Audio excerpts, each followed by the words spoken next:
You can work 40 hours a week and be broke. You can work 80 hours a week and still be broke.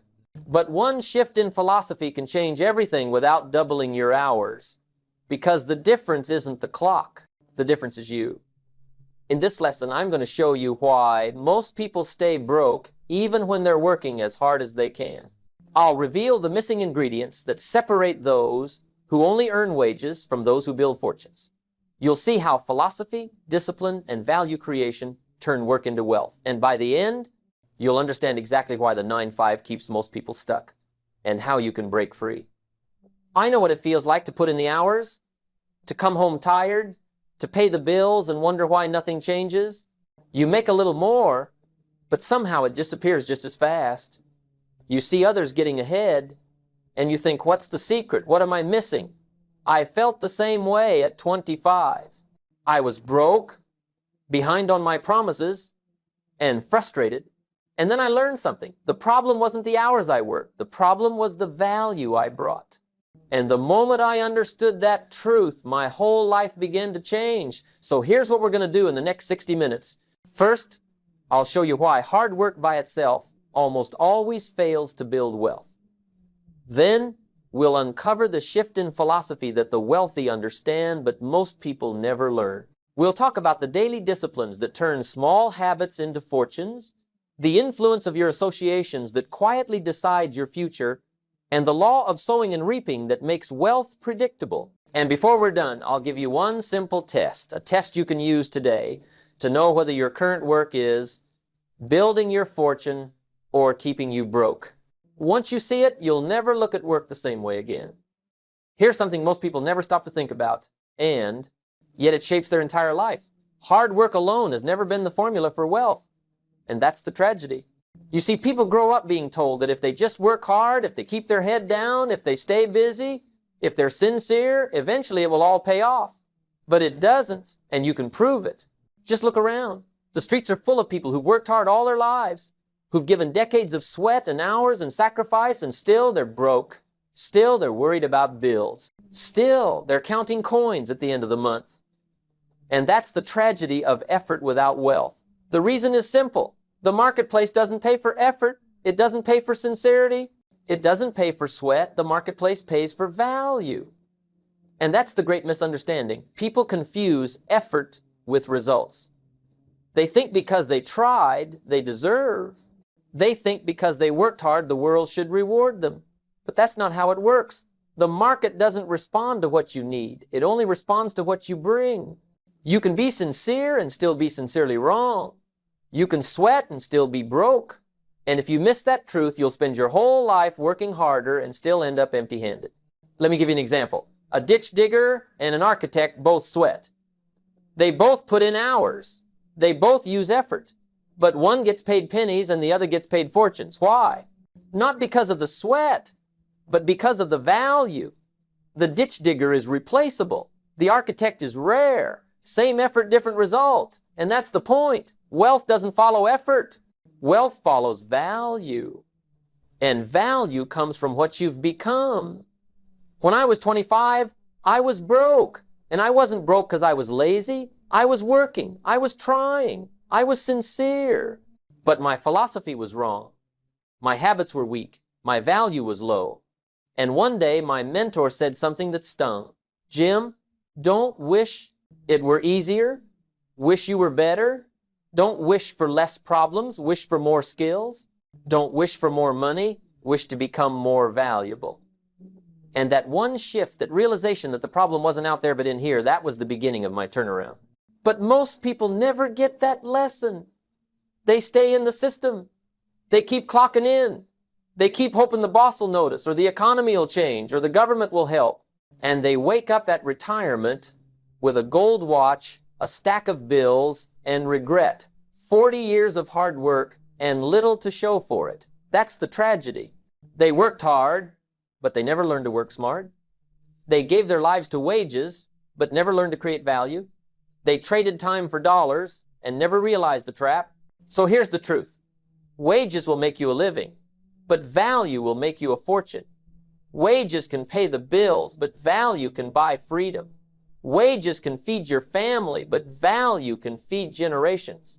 And until you make the shift from effort to value, from hours to skills, from wages to wealth, you'll keep working harder and wondering why nothing changes. So let me ask you, are you still hoping that effort alone will save you? Are you still thinking that sincerity will be enough? Are you still believing that? If you just clock in long enough, someday it'll all work out. If so, you're living the tragedy of hard work without wealth. But the good news is you don't have to stay there. Because the answer isn't harder work. The answer is different thinking. The answer is new philosophy. The answer is becoming more valuable. And that's where we go next.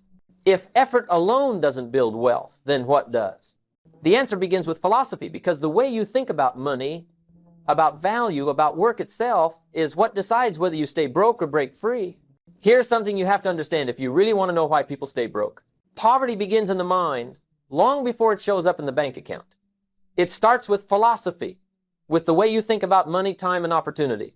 And the sad truth is, most people inherit the poverty philosophy without ever questioning it. They pick it up from their parents, from their teachers, from their friends, from the crowd. And since the crowd is broke, their philosophy is broke. And if you adopt that philosophy, it won't matter how hard you work, you'll stay broke too. One of the most dangerous beliefs of the poverty philosophy is this: if I just keep my job, I'll be secure. But security is an illusion if all you have is wages. Wages can make a living, but they rarely make a fortune. The 9-5 was designed for survival, not freedom. The poverty philosophy convinces people that if they just show up, stay busy, keep their head down, everything will work out.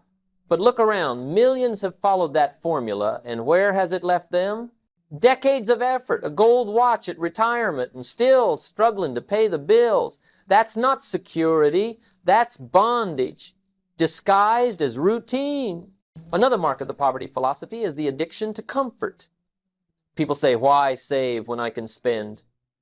Why sacrifice when I can enjoy today? Why discipline myself when I can relax? And here's the problem. They're right in the short term. Skipping the saving doesn't hurt today. Spending instead of investing doesn't hurt today.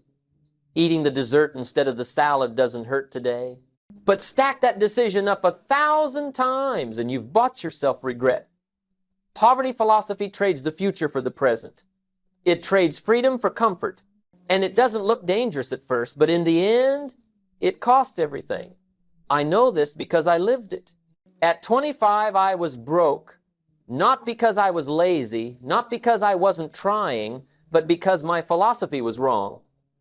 I remember the night a little Girl Scout came to my door, $2 a box. And I lied to her. I said, sorry, I already bought something. The truth, I didn't have $2 in my pocket. Imagine that. A grown man, working, sincere, trying his best, and he couldn't even buy cookies from a child. That's not just financial poverty, that's philosophy poverty. That's the result of errors in judgment repeated every day. Not saving, not reading, not growing, and the harvest was regret. Another trap of the poverty philosophy is blame. People say, if only the government would change. If only my boss paid me more. If only the economy was better. If only my background was different. But here's the problem. As long as the problem is out there, you can't change it. And that's why the poor stay poor. They hand over responsibility. They give away power. They wait for someone else to fix their life. And waiting is not a strategy. The wealthy man looks inward and says, if it's going to change, I must change. The poor man looks outward and says, if only it would change. That's the difference. So let me ask you, do you see yourself in this philosophy? Do you believe the job is your only security? Do you find yourself living for comfort today instead of freedom tomorrow? Do you find yourself blaming circumstances, the system, or your past? If so, you're practicing the poverty philosophy, and no amount of hard work will ever free you. Because philosophy is the compass, and if the compass is pointed the wrong way, you'll never reach the right destination. But here's the good news. Philosophy is a choice. You don't have to inherit it. You don't have to live by the crowd's thinking. You can tear up the old philosophy and adopt a new one, a philosophy that doesn't trap you in wages and regret, but one that leads to value, wealth, and freedom.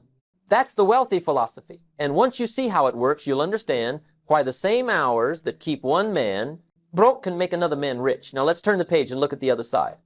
If poverty is first a philosophy, then so is wealth. Wealth doesn't begin in the wallet, it begins in the mind. It begins with a different set of beliefs, a different way of looking at time, effort, money, and opportunity. The wealthy philosophy says money is not the goal, it's the result. Value is the goal. Growth is the goal. Becoming more is the goal. Because when you become more, you attract more. That one shift alone changes everything. Poor philosophy says, if I work harder, maybe I'll make more. Wealth philosophy says, if I make myself better, I'll inevitably make more. See the difference? One is chained to hours. The other is tied to value. The wealthy philosophy always starts with personal development. Work harder on yourself than you do on your job, my mentor told me. And at first I didn't understand. I thought work was work. I thought money came from effort. But then I realized your paycheck isn't based on how hard you work, it's based on the value you bring to the marketplace. And if your value stays the same, your income stays the same, even if you double your hours. That's why the wealthy invest in themselves first. They buy books, they attend seminars, they surround themselves with wisdom, they treat their mind like a factory, constantly upgrading the machinery, constantly producing new skills, new ideas, new contributions. And the market pays for that. The wealthy philosophy also respects the law of sowing and reaping. It doesn't live on luck. It doesn't wait for miracles.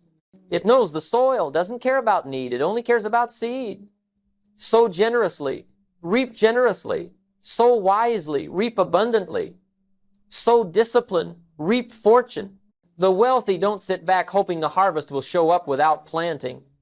They plant daily, they water daily, they weed daily. And they trust the law will multiply it. And so here's the beauty the law always does. Another mark of the wealthy philosophy is responsibility. I remember my mentor Earl Shove telling me to write down every excuse I had for being broke. The taxes, the government, the boss, the economy, my background, my lack of education. And once I had written it all down, he said, now tear it up. Then he handed me a fresh sheet of paper and said, write one word, me. That stung, but it set me free. Because the moment you take responsibility, you take back power. Wealthy people don't waste energy blaming circumstances. They say if it's going to change, I must change. They design their life instead of drifting into it. And perhaps most importantly, the wealthy philosophy thinks long term. The poor man asks, what feels good today? The wealthy man asks, what will this decision mean in 5 years, in 10 years, in 20 years? The poor man spends his seed, the wealthy man plants it. The poor man trades tomorrow for today, the wealthy man sacrifices today for a greater tomorrow. That's why two men can earn the same wage, yet 10 years later one has nothing and the other has independence. Same income, different philosophy. So here's the question, which philosophy do you live by? Do you see money as the goal or the result? Do you blame the outside or do you take responsibility inside? Do you think in days or in decades? Do you spend the seed or do you sow it? Because those choices quietly decide your future. And here's the good news. Philosophy isn't inherited permanently. It's chosen daily. You can decide tonight to leave the old one behind. You can decide to stop thinking like the crowd and start thinking like the wealthy. And once you do, the winds of life won't change, but the set of your sail will. And when you set the sail correctly, the same winds that once held you back will carry you forward. But philosophy alone isn't enough. It points the way, but it doesn't get you across. The bridge still has to be built plank by plank, and the material for that bridge is discipline. Without discipline, even the best philosophy collapses. So let's talk about discipline, the bridge most people never cross. And the reason why so many stay broke, even while they work hard.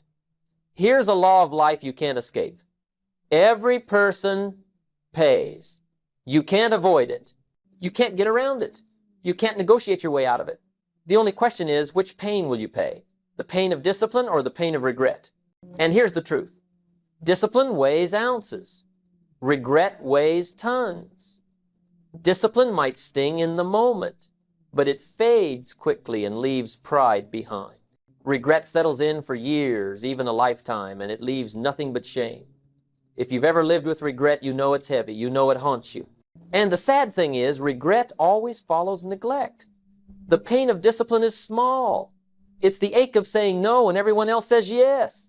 It's the tug of setting the alarm and getting up when you'd rather sleep in. It's the quiet strain of putting $10 into savings instead of spending it on a treat. It's the small effort of opening a book instead of watching another hour of television. It's the discomfort of practicing your skill, rehearsing, repeating, preparing when it would be easier to do nothing. Nobody claps for you when you do these things. Nobody notices. And yet, these are the planks you're laying on the bridge between broke and wealthy. Now the pain of regret, that one's different. Regret doesn't show up today. Neglect feels harmless in the moment. Skip the workout and you feel fine. Skip the saving and nothing breaks. Skip the reading and nobody scolds you. One day doesn't matter. But neglect compounds. One day becomes 2, 2 becomes 10, 10 becomes years. And then one morning you wake up and the harvest is gone. Your body is weak. Your opportunities are gone. Your bank account is empty. And you realize too late that all those skipped disciplines have turned into a mountain of regret. And that's when it hits, and it weighs tons. I've lived both pains. At 25, I was buried in regret. I was broke, behind on my promises, embarrassed at my condition, and it wasn't because I was lazy or evil. It was because I had neglected the small disciplines. I hadn't read, I hadn't saved, I hadn't grown. And then my mentor said, Jim, you're paying the heavy price of regret. Why not start paying the lighter price of discipline? And that hit me, because regret is heavy. It crushes you. But discipline, yes, it stings, but it's light, and it comes with rewards. So let me ask you, which price are you paying right now? Every day you decide. Every day you either pay the small cost of discipline or you stack up the massive debt of regret. And once you see it that way, discipline stops looking like punishment. It starts looking like freedom. Because discipline is not a burden, it's a design. Every time you choose discipline, you're building your future. You're sketching out your destiny. You're laying another plank on the bridge that'll carry you where you want to go. And here's the best part. You can switch at any moment. You can stop paying regret and start paying discipline. You can begin tonight. Pick one small discipline and start there. Wake up earlier, read 10 pages, save $1, practice the skill, and keep going. At first it feels heavy, but soon it feels like pride, and that pride gives you strength to keep going. And one day the regret is gone, and all that's left is the joy of knowing you paid the right price. So remember, you can't escape the pain, but you can choose the lighter one. Choose discipline, because discipline weighs ounces, and regret weighs tons. Now let's make this even more practical. If discipline is the bridge, then what are the planks? What are the small daily choices that look insignificant but compound into fortune? Let's talk about them. Because once you understand how small daily disciplines build extraordinary results, you'll see why most people stay broke and why you don't have to. Now here's what most people never understand. The big results everybody wants are always hiding inside the little things that most people overlook. Success doesn't arrive in some grand event. It's not the product of one breakthrough, one chance, one miracle. No success hides in the small, simple disciplines you practice every day. The things so ordinary they hardly seem worth doing. And that's exactly why most people miss them. They're easy to do, but they're also easy not to do. Take reading, for example. What difference does reading 10 pages of a good book make today? Almost none. You won't feel smarter by dinner. Your income won't jump overnight. Nobody claps for you because you read 10 pages. But do it every day for a year. That's 3,650 pages. That's dozens of books. In 5 years, you've built yourself a library of wisdom inside your head. Ideas, strategies, perspectives that most people never gather in a lifetime. And when you bring that to the marketplace, when you bring that kind of knowledge to your work, your business, your life, you become valuable. And the marketplace pays for value. That's why wealthy people read, not because one day makes a difference, but because every day makes them different. Or take saving money. $1 put aside today feels like nothing.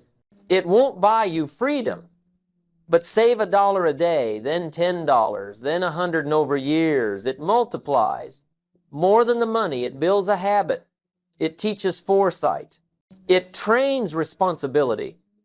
It disciplines you to think long term. And that habit is more valuable than the money itself.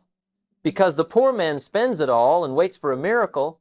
The wealthy man saves, invests, and creates his own miracle. Same money, different philosophy, different result. Now think about health. One push-up today doesn't matter. One glass of water instead of soda doesn't matter. One skipped dessert doesn't matter. But do it daily, and in time, it changes everything. Over years, it builds strength, energy, vitality. Or neglect it, it builds weakness, sickness, decline. That's the law. The body, like the bank account, is a reflection of the seeds you sow daily. And don't miss this, relationships are built on disciplines too. A thank you, a kind word, a note of appreciation. Easy to do, easy not to do.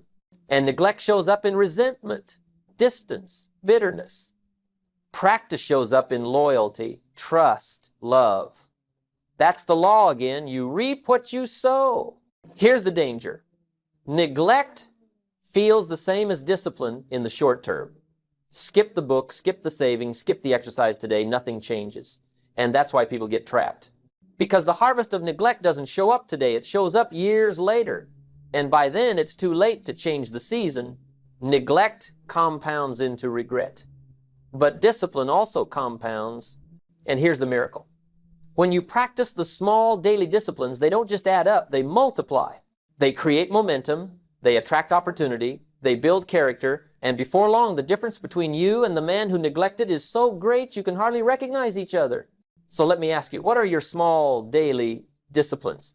Are you stacking planks on the bridge every day, or are you leaving gaps of neglect?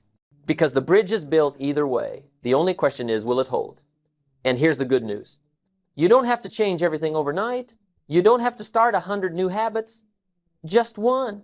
One simple discipline practiced daily can shift the whole direction of your life. 10 pages, $1, one thank you, one push-up. And once you start, once you feel the pride of discipline, it gets easier. Because discipline attracts discipline, and neglect attracts neglect. That's the law of momentum. So remember this. Success is nothing more than small disciplines practiced every day, and failure is nothing more than small errors in judgment repeated every day. That's it. That's the formula. The question is, which formula are you living? Now let's go one step further. Because discipline doesn't just produce results, it compounds. It multiplies over time into things far greater than the effort you put in. That's the power most people underestimate. And that's where we'll go next. Now here's a truth that most people ignore. And it's why they stay broke even when they work hard. Every habit compounds. Every choice compounds. Every discipline and every neglect compounds. The law of compounding is always at work, and it doesn't care whether you notice it or not. It doesn't care if you believe it or not. It doesn't care if you try to ignore it. The law says what you do every day multiplies over time. And in the end, the multiplication creates a gap so wide between those who practice discipline and those who practice neglect that you can hardly recognize they lived in the same world. Think about it. One cigarette won't kill you, but 1,000 might. One missed workout won't ruin you, but years of neglect will. $1 spent carelessly won't bankrupt you, but spend everything for decades and you'll have nothing to show. That's compounding in the wrong direction. And it always looks harmless in the beginning because neglect never screams in the moment. It only whispers, "This won't matter." And that whisper is enough to fool most people until the harvest shows up years later. But compounding works the other way too. One page read today doesn't change you, but 1,000 pages will. $1 saved today doesn't free you, but 10,000 saved will. 1 hour of practice won't make you a master, but 10,000 hours will. That's compounding in your favor. That's the miracle of discipline. Small things multiplied over time create extraordinary results. It's the law of interest applied not just to money, but to health, to wisdom, to relationships, to character. And here's the sobering part. You can't escape it. You're always compounding something. Every day you either deposit into the bank of discipline or into the bank of neglect. Every day you're planting seeds that will grow into a harvest of fortune or a harvest of regret. That's why success and failure are never sudden events. They are the slow, invisible result of years of compounding habits. One man wakes up wealthy, respected, admired, and people call him lucky. But he wasn't lucky, he was disciplined.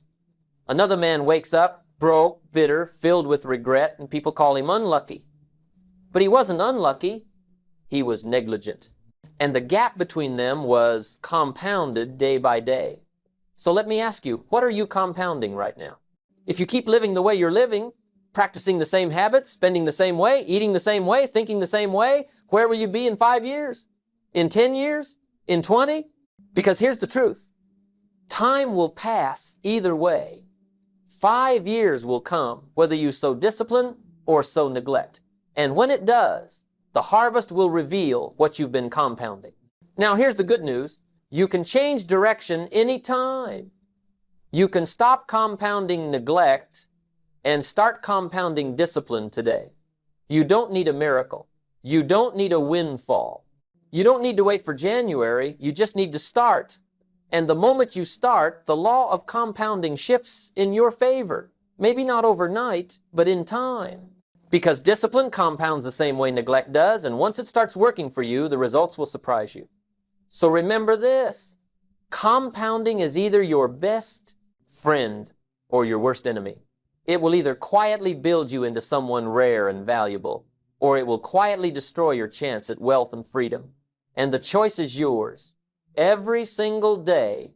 Now, even with the right philosophy and the right discipline, there's still another factor that decides where you end up.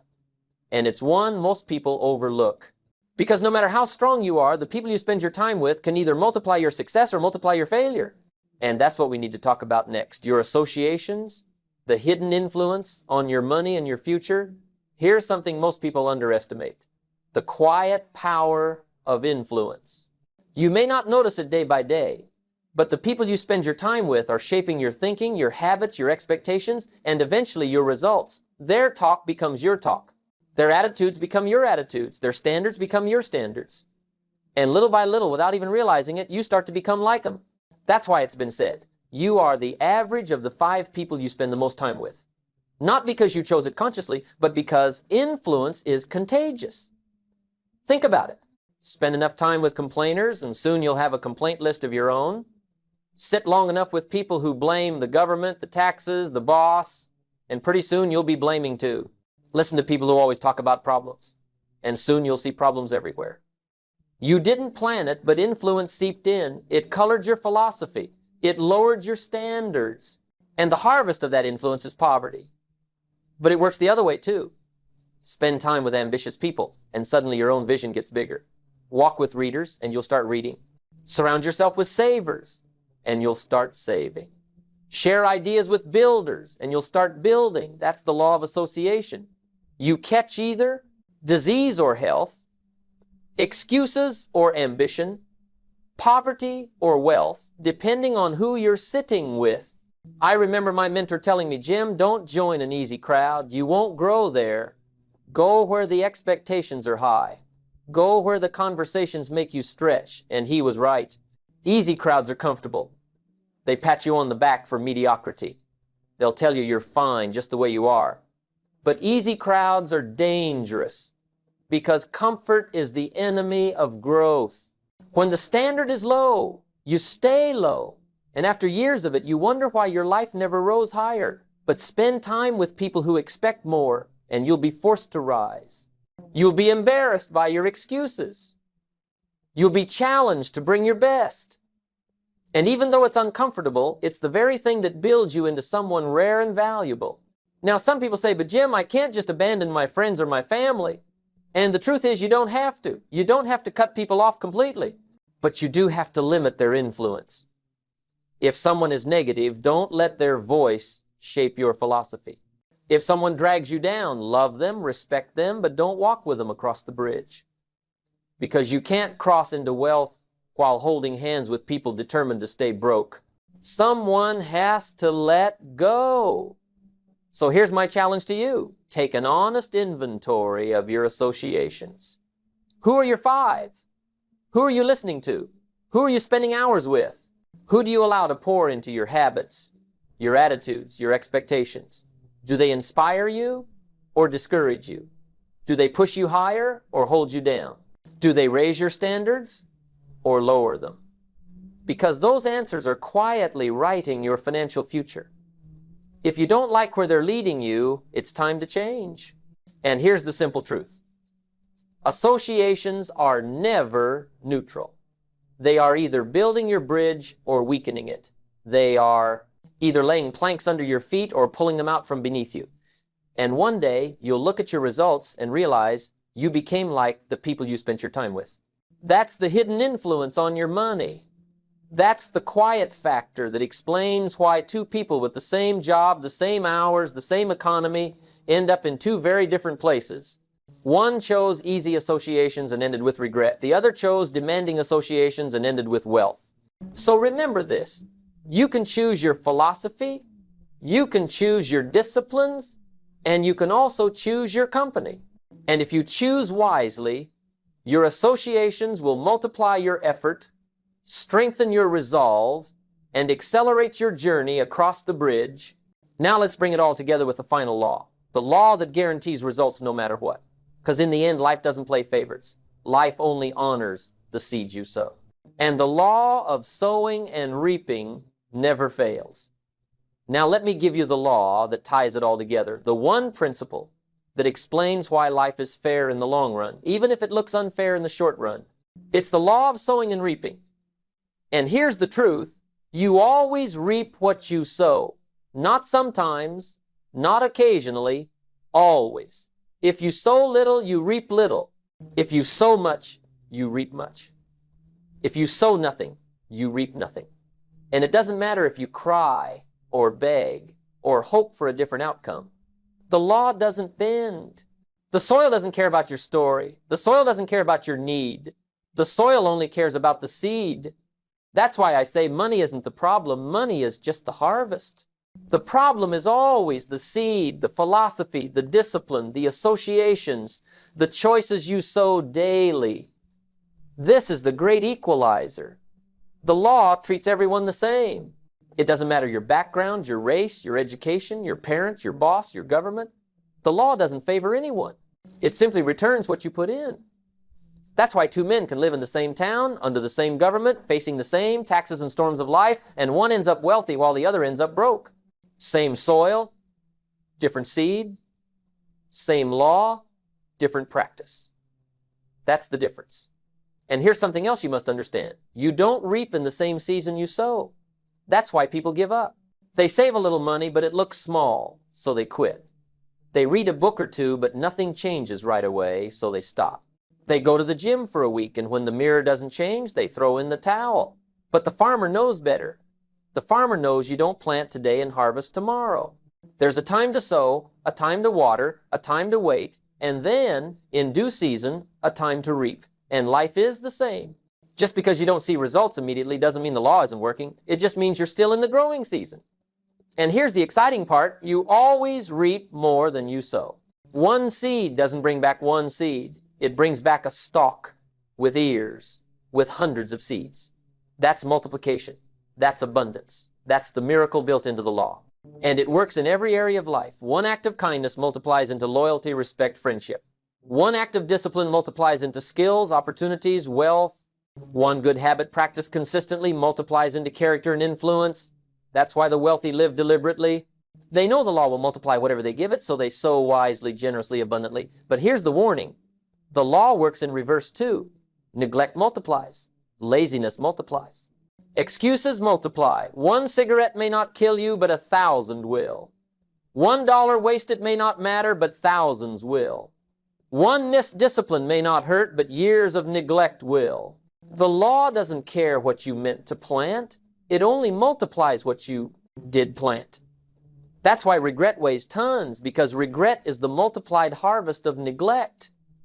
So here's the question. What seeds are you sowing? Every thought, every word, every choice, every discipline is a seed. And whether you know it or not, the soil is working on it, multiplying it, preparing to hand it back to you in a future season. And you don't get to escape the harvest. You don't get to say, I didn't mean it. You don't get to trade it back. You only reap what you sow. and you always reap later, and you always reap more. That's the guarantee. And here's the good news. You can start over. You can decide tonight to stop sowing weeds of neglect and start sowing seeds of discipline. You can choose new habits, new associations, new philosophy, and the soil won't punish you forever for your past. The moment you sow new seed, the law shifts in your favor. And if you stay with it, in due season, you'll reap a harvest of wealth, freedom, and pride. That's the miracle. That's the guarantee. So remember, most people stay broke even when they work hard because they keep sowing the wrong seed or no seed at all. They trade discipline for neglect. They trade philosophy for excuses. They spend their seed instead of planting it, and the harvest reflects it. But you don't have to live that way. You can sow differently. You can sow wisely. You can sow abundantly. And the law will reward you just as surely as it punishes neglect. Now let's close with a reminder, a challenge, and a choice. The choice that decides whether you stay broke or cross the bridge into wealth and freedom. So let's come back to the beginning, to the title, to the question that hangs over this whole lesson. Why is it that most people stay broke even when they work hard? It's not because they're not trying. It's not because they don't care. It's not because they're not sincere. The truth is, sincerity and hard work alone have never been the formula for wealth.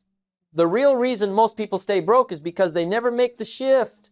They never change their philosophy. They never practice the disciplines. They never choose the right associations. And they never respect the law of sowing and reaping. That's the tragedy.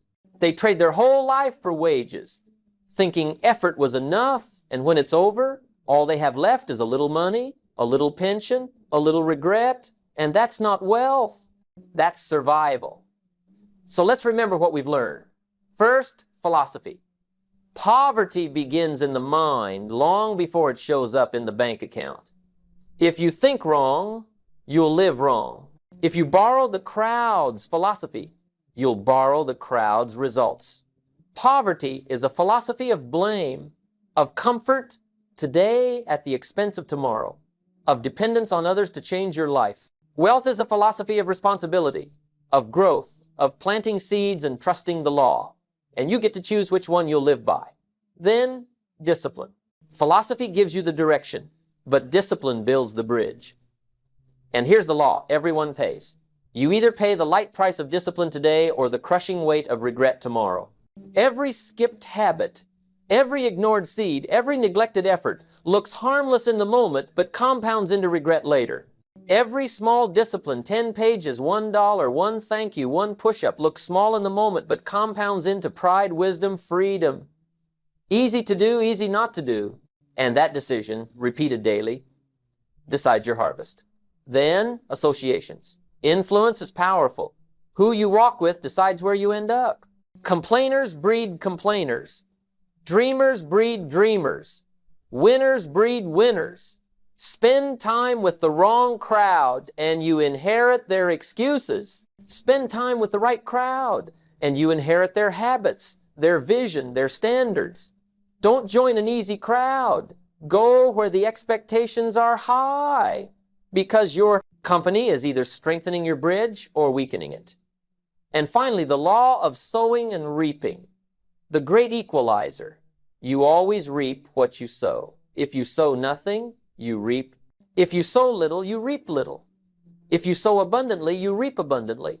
And the law multiplies it. One seed brings back hundreds. That's why success is predictable. That's why poverty is predictable. That's why regret is predictable. Because they're all harvests of seeds planted daily. The soil doesn't care about your excuses. It doesn't care about your intentions. It doesn't care about your story. It only responds to the seed. So here's the challenge I want to leave you with. Don't just work harder. Work smarter. Don't just wish for wealth. Build a value that wealth responds to. Don't just clock in and hope for a raise. Invest in yourself until the market can't ignore you. Don't just hope for a harvest. Sow the seeds. Sow discipline. Sow wisdom. Sow value. Sow integrity. Because success isn't pursued. It's attracted. And it's attracted by the person you become. And let me give you one more invitation. If you really want to understand why most people's bank account looks the way it does, then don't stop here. In my next lesson, I'll share the one truth my mentor told me that turned my finances around. It's simple, but it's shocking. And once you hear it, you'll never look at money the same way again. Click here, join me, and let's continue. Because the future you want is waiting, and the harvest is in your hands.